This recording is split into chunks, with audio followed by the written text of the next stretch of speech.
تھوڑا اور نیچے.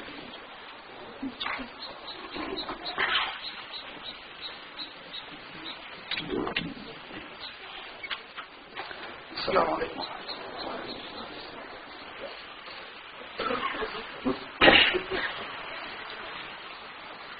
نحمده ونستعينه ونستغفره ونؤمن به ونتوكل عليه ونعوذ بالله من شرور أنفسنا ومن سيئات أعمالنا من يهده الله فلا مضل له ومن يضلل فلا هادي له وأشهد أن لا إله إلا الله وحده لا شريك له وأشهد أن سيدنا ونبينا ومولانا محمدا عبده ورسوله صلى الله تعالى عليه وعلى آله وأصحابه وسلم تسليما كثيرا كثيرا. أما بعد. برادران اسلام، والدین کے حقوق کے بارے میں مذاکرہ چل رہا ہے. چند روزہ زندگی میں والدین کے ساتھ اچھا سلوک کر لینا چاہیے. وہ ہمارے محسن ہیں. اس دنیا میں ہمارے آنے کا وہی سبب ہے. پھر بچپن میں انہوں نے ہمیں پالا ہے، ہمارے لیے ہر طرح کی تکالیف برداشت کی ہے. ان کا بڑا احسان ہے.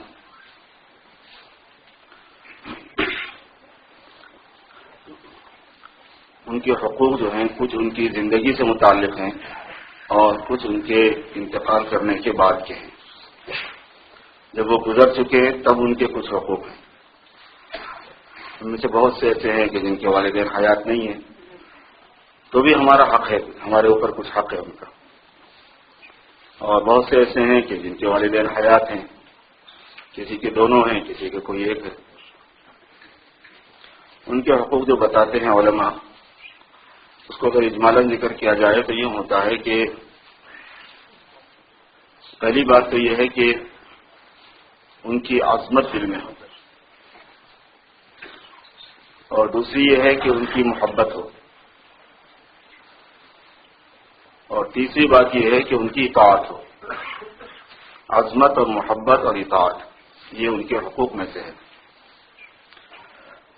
عظمت اور محبت کے بغیر بھی آدمی مانتا ہے بعض مرتبہ بات کو. یہ تینوں چیزیں اصل میں تھوڑی الگ الگ ہیں، اور مزہ جب آتا ہے جب یہ تینوں چیزیں مل کر اطاعت ظاہر ہو. صحیح رنگ جب پکڑتی ہے اطاعت، اور اطاعت جب نظر آتی ہے جب اس میں محبت اور عظمت شامل ہو. بہت مرتبہ ایسا ہوتا ہے کہ آدمی بات ماننے پہ مجبور ہوتا ہے لیکن دل میں محبت نہیں ہوتی، عظمت نہیں ہوتی. حاکم ہوتے ہیں دنیا کے، کوئی ایسا ہوتا ہے اللہ ماشاءاللہ جس کو سارے لوگ پسند کرتے ہیں، اور نہ لوگ نہ دل میں محبت ہوتی خاک نہ عظمت ہوتی، مگر ماننی پڑتی ہے کیونکہ حاکم ہے بھائی، حکومت اس کی ہے. تو اطاعت تو ہوتی ہے وہاں پہ لیکن محبت نہیں ہوتی. بعض مرتبہ محبت ہوتی ہے لیکن اطاعت نہیں ہوتی. دل میں چاہت بہت ہے، کیا کچھ نہیں جاتا ہے. اور بعض مرتبہ اطاعت بھی ہوتی ہے، محبت بھی ہوتی ہے لیکن عظمت نہیں ہوتی. جیسے بچوں کی عظمت دل میں نہیں ہوتی، خالی محبت ہوتی ہے. بچے تو ہم سے چھوٹے ہیں، ان پر شفقت کرنا ہے، ان کی عظمت کہاں سے آئے گی؟ یہی کہ بچے نے کوئی بات کمال حاصل کر لیا ہو تو ایک الگ بات ہے. بیوی سے محبت ہوتی ہے، عظمت نہیں ہوتی. ماں سے عظمت بھی ہوتی ہے، محبت بھی ہوتی ہے. عظمت کی معنی ہے بڑے سمجھنا. جب دنیا بے حیائی پر آ جاتی ہے تو پھر یہ معنی بھی لینے لگتی ہے کہ ان کی کیا بڑائی ہے ہمارے اوپر. ہم تو ایک ایکسیڈنٹ کے طور پر بیچ میں آ گئے، یہ تو میاں بیوی اپنے مزاح کر رہے تھے، نعوذ باللہ من ذالک. یہ بات نہیں ہوتی. اولاد کی محبت اصل میں آدمی کو شادی پہ مجبور کرتی ہے، اور اولاد کی محبت ایک انسین اور ایک نئی بولی جانے والی ایک خواہش ہوتی ہے آدمی میں اپنی نسل کو آگے چلانے کی. وہ چیز ہے جو اصل شادی کی وجہ سے آدمی شادی کرتا ہے اور اولاد حاصل کرتا ہے، اور بقائے نو جس کو کہتے ہیں. اور حضور پاک صلی اللہ علیہ وسلم کا حکم ہے کہ میں اپنی امت کی کثرت پر فخر کرنے والا ہوں، اس لیے زیادہ اولاد حاصل کرنے کی کوشش کرو.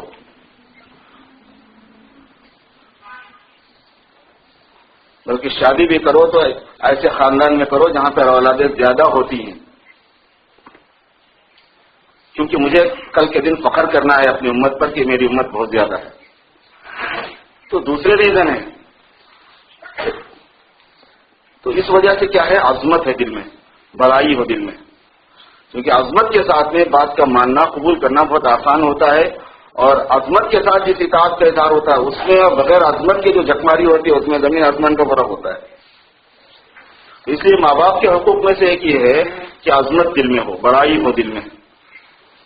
اور دوسری بات یہ ہے کہ ان کے ساتھ محبت ہو، واقعتاً محبت، دل سے چاہت.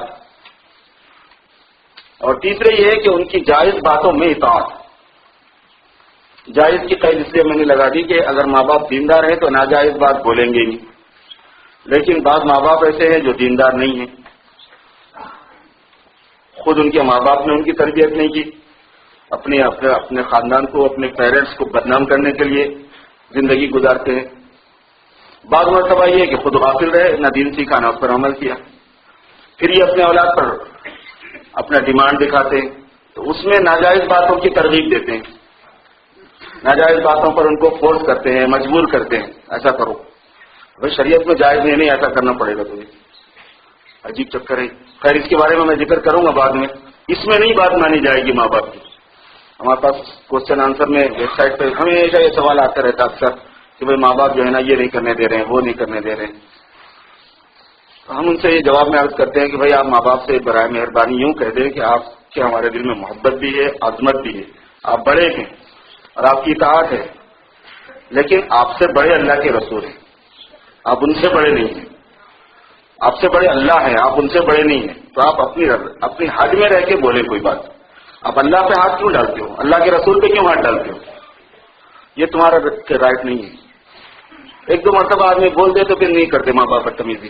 ہے وہ بدتمیزی کیونکہ وہ اللہ رسول کے ساتھ ہو رہی ہے، لیکن بہرحال اولاد کے ذمے میں یہ ہے کہ وہ بدتمیزی نہیں کر سکتا.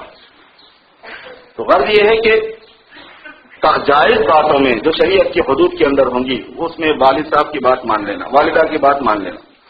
یہ بھی بڑا مسئلہ آتا رہتا ہے شادیوں کے مسئلے میں کہ نوجوان بچے شادی کا ڈیسیشن خود لینے لگتے ہیں. ادھر ادھر آنکھ لڑا لی، دوستیاں کر لی، اب پھنس گئے ہیں. اب وعدے بھی کر لیے ماں باپ سے پوچھے بغیر. اب وہ یوں کہہ رہی کہ اپنا وعدہ پورا کرو، ماں کہہ رہی کہ نہیں میں تو وہاں نہیں کروں گی شادی، تجھے تو خاندان میں کرنا ہے. یہ تو آئے دن کے روز کے قصے ہیں. جائز چیز ہے یہ اگر ماں باپ اس بات کا مطالبہ کرتے ہیں کہ تم ہماری مرضی کے مطابق کرو شادی. بہت حد تک یعنی آخری حد تک ماں باپ کی بات کا اس میں احترام کرنا چاہیے، ان کی مرضی. ماں باپ آپ کی رعایت کریں کہ بھائی جب یہ ایک جگہ اس کا دل لگ گیا ہے اور یہ جگہ انٹرسٹڈ ہے، بچی بھی انٹرسٹڈ ہے، یہ بھی انٹرسٹڈ ہے، تو جب بیچ میں کیوں پنگا ڈالیں، ہم ان کو چلنے دو. مگر بعض مرتبہ والدین سمجھتے ہیں سچویشن کو کہ یہ چلنے والی گاڑی نہیں ہے، یہ 4 روزہ چاندنی ہے، بس 4 دن کی چاندنی، پھر اندھیری رات ہے، یہاں پہ نہیں ہے معاملہ چلنے والا. کیونکہ نبھاؤ والا جو سیٹ اپ ہوتا ہے وہ الگ دکھ کے آتا ہے پیرنٹس کو، وقتی ٹیمپرری جو سیٹ اپ ہوتا ہے وہ الگ دکھ کر آتا ہے. وہ اس کو زیادہ سمجھتے ہیں، یہ اس کو تجربہ نہیں ہے، ان کو تجربہ ہوتا ہے. اس لیے یہ بھی جائز امور میں سے ہے کہ اگر والدین یہ کہتے ہیں کہ تم کو ہماری مرضی کے مطابق شادی کرنا ہوگا، ہم شادی کریں گے، تم کو دکھا کے کریں گے، تمہاری پسند سے ہی کریں گے، لیکن یہ کہ جہاں تم اب ضد کر رہے ہو وہاں کرنا مناسب نہیں ہے، تو اگر اولاد مان لے یہ سعادت کی بات ہے، ماننا چاہیے اس کو. رہنے ہٹاؤ اپنا. بہت سے نوجوانوں کو یہ ہوتا ہے کہ نہیں ہم دل میں سے نہیں نکال سکتے اس کو، وہ پھنس گئی ہے دل میں. ہمارے والد ہمارے شیخ فرمایا کرتے تھے کہ یہ عشق نہیں ہے اس زمانے میں، یہ فسق ہے، یہ گیہوں کی گرمی ہے بس، اور کچھ نہیں. گوشت زیادہ کھا لیا ہے، چکن زیادہ کھا گیا ہے، انڈے زیادہ کھا گیا ہے، تھوڑی سی گرمی ہو گئی بس، اور کچھ نہیں. جہاں یہ گرمی نکلی اور عشق بھی فرار. تو یہ خواہ کا سودا دل میں سمایا ہوا ہوتا ہے کہ نہیں بس اب یہ ایسی چیز ہے کہ میں اس کو بھول نہیں سکتا، اس کے بغیر زندہ نہیں رہ سکتا، میں شادی نہیں کروں گا، ورنہ 50,000 باتیں بچہ کرتا ہے، بچی بھی کرتی. یہ سب فضول ہے. تجربہ بتاتا ہے بعد میں کہ چند دن کے بعد وہ خود ہی آپس میں لڑ کے پھر جاتے ہیں. اس وجہ سے ایسی جگہ پر والدین کی بات کی ترجیح ہے. ایک بات محبت ہے، دوسری عظمت ہے، اور تیسری اطاعت ہے جائز چیزوں میں. چوتھی چیز ان کی خدمت ہے. چوتھا حق جو ہے ان کی خدمت ہے کہ والدین کی خدمت ہماری ذمہ داری ہے. ایسے وقت میں جبکہ ان کے آفات بھی جواب دے چکے ہیں، تھک چکے ہیں وہ اور بوڑھے ہو چکے ہیں، ضرورت ہے ان کی خدمت کی. فزیکلی خدمت کی ضرورت پڑتی ہے، کھانا بنا کے دینا، چائے بنا کے دینا، دوا لا کے دینا، دوا کھلانا، وضو کے لیے پانی رکھنا، مسواک رکھنا، وضو کرانا، غسل کرانا، حمام میں پانی وغیرہ کا اہتمام کرنا، ان کے کپڑے دھو کے دینا، ان کے کپڑے استری کر کے دینا، کھانا کھلانا، وقت میں کھانا رکھنا وغیرہ وغیرہ. اور اس کے علاوہ ہاتھ پیر دابنے کی ضرورت پڑتی ہے تو ہاتھ پیر داب دینا، اور مالی خدمت کی بھی ضرورت پڑتی ہے. یہ دونوں بھی ہمارے ذمے ہیں. اور میں آپ کو بتاؤں یہ دونوں لڑکے کے ذمے ہوتے ہیں. ہم لوگ کرتے کیا ہیں، اپنا ایک ٹریڈیشن چلا آ رہا ہے، یہ سارا اپنی جوڑوں کو لگا دیتے ہیں، یہ تمہارا کام ہے. یہ ان کا نہیں ہے کام، یہ کام ہمارا ہے. مگر ان کو لگانے میں کوئی حرج نہیں ہے. ان کو بولے کہ جیسے میرا باپ ویسے تیرا بھی باپ، جیسے میری ماں ویسے تیری بھی ماں، کر لے خدمت تو تجھے ثواب ملے گا اور یہ میرے ساتھ سلوک ہوگا، یعنی میں اس کو کاؤنٹ کروں گا میری خدمت میں. ایک انڈرسٹینڈنگ ہونی چاہیے، سمجھانی چاہیے بات کو کہ ٹھیک ہے ضرور ذمہ داری میں نہیں آتی وہ چیز، لیکن بتاؤ ان کی دوا دارو کون کرے گا؟ میں تو جاب کو جا رہا ہوں، یا پھر جاب کو چھوڑ کے ان کا یہ کام کر لیتے بیٹھوں. اگر تم گھر کے یہ کام دیکھ لو، ذرا ماں باپ کے کھانے پینے کی فکر کر لو، دوا دارو کی فکر کر لو، میں اپنے گھر کا باہر کا کام سنبھال لوں، تو یہ تو کوئی ایسی بات نہیں ہے. اسلامی کلچر میں اس طرح ایک دوسرے کی خدمت تو ایک سعادت کی بات ہوتی ہے. ہمارے اسلاف تو وہ تھے کہ اپنے ماں باپ بھی نہیں ہے، دوسرے ہیں، محلے کے ہیں، پڑوسی کے ہیں، وہاں جا کے خدمت کرنا اپنی سعادت سمجھتے تھے کہ مخلوق کی خدمت یہ بہت بڑی نیکی ہوتی ہے. طریقت بجز خدمت خلق نیز بتسبیح و سجا دعود الخنیز. لمبی لمبی تسبیح لے کے تسبیح پڑھنے کا نام پیری مریدی نہیں ہے، یہ بزرگ فرماتے ہیں. مخلوق کی خدمت کا نام ہے اصل پیری مریدی. حضرت عمر رضی اللہ صحابہ میں ایک عجیب جذبہ اس معاملے میں پایا جاتا تھا. تلاش کرتے رہتے تھے کہ کون ضرورت مند ہے جس کی ہم خدمت کریں. حضرت عمر رضی اللہ تعالیٰ نے ایک مرتبہ گھوم رہے تھے، ان کی نظر ایک بڑھیا کی کٹیا پہ پڑی، چھوٹی سی جھوپڑی پر، اکیلی تھی، کوئی اس کے ساتھ خدمت گزار نہیں تھا. انہوں نے طے کیا کہ اس کی میں خدمت کر دیا کروں گا. اس کے گھر پہنچے تو اس کی ہر چیز رکھی ہوئی ہے، اس کا گھر جھاڑا ہوا ہے، اس کے پاس پانی رکھا ہوا ہے، اس کے پاس کھانا رکھا ہوا ہے، اس کا سب سامان پہنتا ہوا ہے، کوئی ضرورت نہیں ہے اس کو اس وقت. انہوں نے سوچا کہ میں دوسری مرتبہ جاؤں گا، تو پھر انہوں نے ویسے ہی دیکھا. انہوں نے طے کیا کہ میں فجر میں جاؤں گا تاکہ اس وقت تک کوئی نہیں ہوں گا. تو پھر وہ فجر کے وقت پہنچے اس کی خدمت کے لیے، دیکھا گھر بالکل کلین ہے. دوسرے دن پہنچا تو کہا بالکل کلین ہے. تیسرے دن پہنچ کے بڑھی وہاں سے عرض کرنے لگے کہ میں آپ کی خدمت کے لیے حاضر ہو رہا ہوں، لیکن میں دیکھتا ہوں کہ فجر سے پہلے بھی یہ صفائی ہو جاتی ہے اس کی. فرمایا کہ ہاں امیر المومنین ابو بکر جو ہیں وہ آتے ہیں تہجد کے بعد اور کام کر کے جاتے ہیں. اس سے جذبہ تھا پہلے، اس کو کہتے ہیں خدمت. تو ماں باپ کی اگر کرنے تو کیا بات ہے، بنانا پڑتا ہے ذہن تھوڑا سا. وہ تم گھر میں خدمت کر لو، میں باہر کرتا ہوں. مگر یہ جاننے کی جو چیز ہے وہ یہ ہے کہ ماں باپ کی، دوا کی، دارو کی، کھانے پینے کی، رہنے سہنے کی، بستر کی، کپڑوں کی اور دوسری تمام چیزوں کی خدمت کی ذمہ داری لڑکے کی ہے، لڑکوں کی ہے. ایک سے زیادہ لڑکے ہیں تو سب کی ہے. اور ہر ایک اس بات کی تمنا کرے کہ میں کروں زیادہ سے زیادہ خدمت. لڑنے نہیں کہ تو کر تو کر تو کر تو کر، میرے ساتھ تو پرابلم ہے، میرے ساتھ ہیڈک ہے، نہیں، یہ سب سے بڑی بات ہے. ہمارے یہاں کا ایک واقعہ ہے، 4 بھائی تھے، باپ کا انتقال ہو گیا، جائیداد میں جھگڑے شروع ہو گئے. ان جائیداد کے جھگڑوں میں ایک بات یہ بھی آنے لگی کہ ماں کس کے پاس رہے گی. ہر ایک کی بیوی یہ کہہ رہی تھی کہ نہیں میرے پاس نہیں رہے گی. وہ ایک بچہ بڑا غیرت مند تھا، جب زیادہ جھگڑے ہوتے ہوئے اس نے دیکھا تو کہنے لگے میری ایک ریکویسٹ ہے، کہنے لگے جائیداد پوری تمہاری، ماں میری. جائیداد پوری تمہاری اور ماں میری. کہنے کے خوشی سے راضی ہم لوگ. چلے گیا، ماں کو لے کے نکل گیا، جائیداد چھوڑ دی اور بچے جائیداد میں خوش رہ گئے. ان کی بیویاں بھی بڑی خوش ہو گئی کہ چلو جان چھوٹی. ایسی کایا پلٹی ہے تھوڑے دنوں میں کہ وہ تینوں اس کے محتاج ہو گئے. اللہ کی شان ہوتی ہے. ماں باپ کی خدمت بڑی چیز ہے میرے بزرگ. تو خدمت یہ بھی ان کا حق ہے.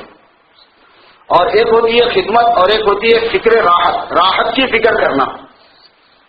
تو یہ بھی ماں باپ کا حق ہے کہ ان کی راحت کی فکر ہو اولاد کو. راحت کی فکر الگ چیز ہے، خدمت الگ چیز ہے. بعض مرتبہ ہوتا یہ ہے کہ روٹی تو ڈال دیتا ہے آدمی، دوا تو دے دیتا ہے آدمی، لیکن تیز کرنے کی بھی عادت ہوتی، تانا دینے کی بھی عادت ہوتی، اور واقعتاً وقت پہ وہ چیز مل رہی نہیں مل رہی اس کی عادت ہوتی ہے، جواب دینے کی عادت ہوتی ہے، الٹا پلٹا بولنے کی عادت ہوتی ہے. دل دکھا رہا ہوتا ہے، خدمت بھی کر رہا ہوتا ہے. ایسا نہیں. خدمت کرنے کے ساتھ اس بات کا پورا اہتمام کہ ان کا دل خوش ہو، ان کو راحت ملے، آرام ملے. جس چیز سے یہ راحت پاتے ہو وہ کام ان کے ساتھ میں کیا جائے. خدمت بھی ہونا اور راحت کی فکر ہونا، اس کا اہتمام ہونا، جو چیز تکلیف پہنچانے والی ہے اس سے بچنا. یہ چیز ان کو اچھی نہیں لگے گی، یہ چیز ان کو ناگوار ہوگی، یہ چیز سے برا مان جائیں گے، اس کا خامخواہ صدمہ ہوگا. بعض مرتبہ بھائیوں بہنوں کے اندر واقعات ہوئے ہوتے ہیں، اس کی وجہ سے ماں باپ پہ بڑا ٹینشن ہوتا ہے. بھائی ماں باپ کا ٹینشن ہے، چلو معاف کر دیا اللہ کے لیے، ماں آپ کے لیے راضی کر دیا، ابا آپ کے لیے راضی، کچھ معاف کر دیا میں نے. یہ اقدار ہیں گھروں کے اندر جب یہ چیزیں چلتی ہیں نا، پھر دین دکھ کر آتا ہے کہ گھر کے اندر کا جو ماحول ہے، انوائرمنٹ ہے، بڑے چھوٹوں کے جو احترام اور شفقت کے جو اصول اور ضابطے ہیں ان پر کس حد تک عمل کیا جا رہا ہے، وہ کس حد تک زندہ ہے کسی گھر میں. جتنا یہ زندہ ہے اتنا دین زندہ ہے گھر میں، اور جتنا یہ مرا ہوا ہے اتنا دین مرا ہوا ہے وہاں پہ. اور اگر ماں باپ ساتھ نہیں رہتے ہیں تو ان کے حقوق میں سے ایک بات یہ بھی ہے کہ کبھی کبھی ان کی ملاقات کے لیے چلے جانا، گاہ گاہ زیارت، کبھی کبھی ان کی ملاقات کے لیے پہنچ جایا کرنا. اگر ساتھ رہتے ہیں تب تو بہت اچھی بات ہے، لیکن اگر ساتھ نہیں رہتے ہیں تو یہ نہیں کہ کبھی پوچھتے ہی نہیں ان کو، کبھی ملتے ہی نہیں ان سے، برسوں گزر گئے. بعض مرتبہ مجبوریاں ہیں تو مجبوری کا تو یہ ہے کہ آدمی اظہار کرتا رہے کہ میری مجبوری ہے، میری چاہت ہے آپ سے ملو. جیسے ہمارے یہاں ساتھی بہت سے ایسے ہیں ماشاء اللہ پاک، ان کے لیے راستہ نکال دے کہ ماں باپ کے پاس جانا تو چاہتے ہیں لیکن اسٹیٹس نہیں ہونے کی وجہ سے نہیں جا پا رہے ہیں. لیکن بعض ایسے ہیں کہ جو جا سکتے ہیں، سیٹ اپ ہے ان کا، سب کچھ ہے، ماں ادھر رہتی ہے، بیوی بچے ادھر رہتے ہیں، بس اپنے بیوی بچوں میں مگن ہو گئے. کیا دل گزرتا ہوگا اس کی ماں کا، اس کی ماں پہ کچھ نہ کچھ بات آتی ہوگی دل میں، کیسے میری اولاد ہے کہ اپنی اولاد میں گم ہو گیا اور اپنی ماں کو بھول گیا، ملتا تک نہیں مجھ سے، میری آنکھوں کی ٹھنڈک کا سامان نہیں کرتا. اماں اور کیا چاہیے، پیسے تو بھیجتا ہوں تمہارے کو، دوا لے لو. ماں کے دل میں صرف یہی نہیں ہوتا، وہ اپنے لہجہ جگر کو دیکھنا چاہتی ہے، اس سے اپنی آنکھیں ٹھنڈی کرنا چاہتی ہے، وہ قریب بیٹھنا چاہتی ہے، وہ اپنے قریب بٹھانا چاہتی ہے، وہ اس کے ہاتھوں سے کچھ لینا چاہتی ہے، اپنے ہاتھوں سے کچھ دینا چاہتی ہے. ماں میں محبت ہوتی ہے. ماں کی مامتا یہ ہے کہ وہ آخر تک رہتی ہے، وہ کبھی جاتی نہیں. کبھی بیوی ویسی محبت نہیں کر سکتی ماں سے، ماں کے مقابلے میں شوہر سے، جیسے کہ ماں اپنی اولاد سے کرتی ہے. یہ فائدہ ہے. وہ وقتی طور پر جو گرما گرمی محبت کی رہتی ہے نا، اس سے یہ اندازہ ہوتا ہے کہ نہیں، ماں نے مجھے نہیں پوچھا، یہ پوچھ رہی مجھے سے. یہ ان کی غرض کے ساتھ معاملہ ہے، ان کی غرض جڑی ہوئی ہے، تو اب جتنا تیرا دینا لینا اتنا میرا گانا بجانا ویسا رہتا ہے وہاں پہ بیویوں کا معاملہ. تو وہ زیادہ الگ ہے. ماں کا معاملہ یہ ہوتا ہے کہ وہاں کچھ غرض نہیں ہے، محبت ہے، مامتا ہے، اس کی بس اس کی قدر کرنا ہے. وہ ایک بڑی نعمت ہے اللہ پاک نے ہمیں عطا فرمائی ہے. تو اس لیے کبھی کبھی جو ہے وہ ان کی ملاقات کے لیے جانا. یہ حقوق، ان جنرل جو حقوق ہیں زندگی کے، یہ ہیں. کچھ حقوق وہ ہیں جو ان کے مرنے کے بعد متعلق ہیں. اگر ان کا انتقال ہو چکا ہے تو وہ ان سے متعلق ہیں. اس میں سے ایک یہ ہے کہ ان کے لیے مغفرت کی دعا کا اہتمام کرنا، دعائے مغفرت کا اہتمام کرنا. ولد صالح اس کو کہتے ہیں، صدقہ جاریہ ہوتا ہے ولد صالح ماں باپ کا، جو ان کے لیے بالاہتمام دعائے مغفرت کیا کرتا ہے.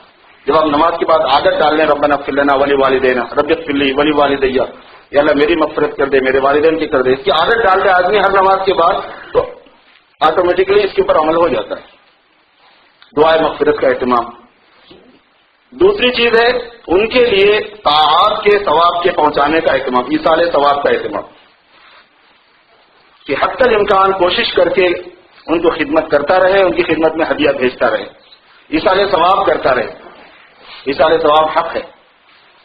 جو لوگ ایصال ثواب نہیں ہوتا کہ قائل ہیں وہ غلطی پر ہیں، جو ہوتا ہے وہ صحیح پر ہے، کیونکہ قرآن حدیث اس کے ناطق ہیں، اس میں سب ثبوت موجود ہے. سارے علماء کا اتفاق ہے، اس میں اختلاف نہیں ہے. پچھلے زمانے میں علماء میں اس میں اختلاف نہیں تھا. اب کچھ لوگوں نے شروع کیا ہے کہ نہیں یہ ثواب واب کچھ نہیں پہنچتا. پہلے نہیں تھا، چاروں اماموں کے پاس ہے ایصال ثواب برحق ہے. ایصال ثواب کے جو طریقہ کار ہیں اس میں غلطیاں جن جن میں آ گئی ہیں اس کو علماء منع کرتے ہیں، وہ علماء سے پوچھ لینا. ایک بات یاد رکھ لو قاعدے کی، مسائل میں علماء کے پابند ہیں ہم. وہ جس چیز کو کہیں گے نا صحیح تو وہ صحیح ہوگا، ان کو اپنے ذاتی طور پر کچھ لینا دینا نہیں ہے، کوئی غرض وابستہ نہیں ہے. اس میں لکھا ہے کہ مسائل تصوف میں پیری مریدی کی لائن میں مرشدوں کی بات اور جو پیر ہوتے ہیں ان کی بات وزندار ہوتی ہے، ان کی رائے کا احترام زیادہ کیا جائے گا کیونکہ وہ اس فن کے ماہر ہیں. اور مسائل کی لائن کے اندر علماء کی بات کا احترام زیادہ کیا جائے گا، وہ اس لائن کے ماہر ہیں. تو ایصال ثواب حق ہے. وہ کھلا کر بھی پہنچا سکتے ہیں. آپ غریبوں کو کھانا کھلا دیں, جب آپ کو ثواب ملے گا اب اس کی آپ دعا کر دیں گے کہ یا اللہ اس کا ثواب میرے والد کی روح کو, میری والدہ کی روح کو پہنچا دیں. سمپل چیز ہے. اس نیت سے کسی غریب کو کچھ دے دینا, ثواب پہنچانے کی نیت سے غریب کو کچھ دے دینا. جب آپ دے چکے ہیں تو اس کے ثواب کے پہنچنے کی نیت کرنا. ہمارے پاس علم کی کمی کی وجہ سے یہ ہوا کہ دینے سے پہلے اس میں فاتحہ پڑھ دیتے. ابھی فاتحہ کہاں ہوتی؟ جب تک غریب کے ہاتھ میں نہیں گیا فاتحہ کہاں ہوتی اس کی؟ گھر میں رہنے سے فاتحہ ہوتی تو پھر پوری مٹھائی کی دکان پہ فاتحہ پڑھ دو. نہیں ہوتی. وہ فاتحہ جب بھی ہوتی ہے جب غریب کے ہاتھ میں چلی جاتی ہے چیز, صدقہ ہو جاتا ہے وہ, پھر آپ کو فاتحہ کا ثواب ملتا ہے. اور صدقہ ہونا وہ ہدیہ میں آپ یہ نیت نہیں کر سکتے. اس لیے اس میں جو تھوڑا سا مس انڈرسٹینڈنگ ہے وہ یہ ہے کہ ہم لوگ کرتے ہی سارے ثواب ہیں لیکن پورے خاندان والوں کو, پورے موٹر نشینوں کو بلا کے کھلاتے. بھائی یہ غریبوں کا حق ہے پیارو, یہ ہمارا حق نہیں ہوتا. اور تو ہم سے اور تو کچھ ہو نہیں رہا, ان کا یہ بھی کھا جا رہے ہیں جی, کیا ان کی بریانی بھی کھا گئے, ان کا قورمہ بھی کھا گئے. کچھ تو خیال کرنا چاہیے.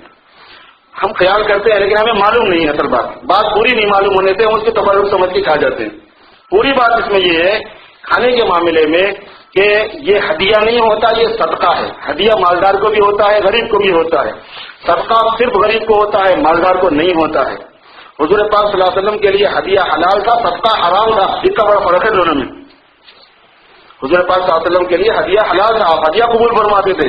صدقہ حرام تھا, صدقہ نہیں لیتے تھے آپ. تو ہدیہ جو ہے اس کا اثار ثواب نہیں ہوتا, اس میں اثار ثواب کی نیت کرنے سے وہ ہدیہ ہی نہیں رہتا, وہ صدقہ بن جاتا ہے. اور صدقہ سچے کی نیت سے ہوتا ہے, اور صدقہ پھر مالدار نہیں کھانے کا ہے. یہ ہے گڑبڑ اس میں بہت زیادہ مس انڈرسٹینڈنگ جو ہے وہ کیا ہے. اسی وجہ سے اس کی اصلاح کا طریقہ یہ ہے کہ آپ کھانا ضرور کھلائیں, غریبوں کو کھلائیں. جب کھانا غریبوں تک پہنچ جائے تو پھر آپ دعا کریں کہ اللہ اس کا ثواب پہنچا دیجیے. کپڑے پہنا دیں, دعا کر دیں کہ اللہ اس کا ثواب پہنچا دیں. جب تک وہ کپڑا کسی غریب کے اوپر رہے گا اس وقت تک اس کی ساری عبادتوں کا ثواب ماں باپ کو ملے گا. بڑی چیزیں کپڑے پہنانا بھی. مسجد بنوا دیں, مسجد میں حصہ ڈال دیں, چندہ دے دیں تھوڑا سا کہ ماں باپ کے حصہ لے دو آپ کے لیے. دینی مدرسہ بنوا دیں, کسی کو حافظ بنوا دیں, کسی کو عالم بنوا دیں, کوئی کتاب چھپوا دیں. جو دین کے کام ہیں, نفل کام, نماز روزہ زکوٰۃ حج جو فرض ہے نا اس میں نہیں ہوتا. ہاں نفل عمرے میں ہوتا ہے, نفل حج میں ہو سکتا ہے ماں باپ کی طرف سے, قربانی ہو سکتی ہے ماں باپ کی طرف سے. تو جو نفل طاعات ہوتے ہیں ان کو ان کے لیے کرنا کہ ان کو انجام دے کر اللہ کے لیے جب اس کا ثواب بندے کو ملتا ہے تو اس کی اجازت ہے کہ وہ دعا کرے کہ اللہ اس کا ثواب ان کی روح کو پہنچا دیجیے. اور سارے علماء اس بات پر متفق ہیں کہ اس دعا کرنے سے ثواب ان کو بھی ملتا ہے اور کرنے والے کو بھی پورا ملتا ہے. یہ نہیں کہ ان کے پاس چلا گیا اب اس کے پاس کچھ نہیں رہا. کچھ اور حقوق ہیں اس کے بعد کے, انشاءاللہ پھر عرض کروں گا. جنہوں نے سنت نہیں پڑھی پڑھ لیجیے. ایک بات عرض کرنے کی یہ تھی کہ ابھی تک آپ کی جامع مسجد میں $4,90,000 وصول ہو گئے. ہمارے عبدالاحد صاحب نے بتایا کہ آپ اطلاع دے دیں ساتھیوں کو تاکہ ان کو سہولت ہو جائے. اور دوسری بات یہ ہے کہ یہاں جو مسجد کے خدمت گار ہیں جیسے ہمارے مؤذن صاحب ہیں, دوسرے ہیں, ان کو دے دیں. بعض مرتبہ ساتھ ہی ٹائم نہیں ہونے سے ان کو کس کو بھی دے کے جا رہے ہیں. تو زیادہ بہتر یہ ہے کہ متعلقہ آدمی کو دے کے رسید دیں.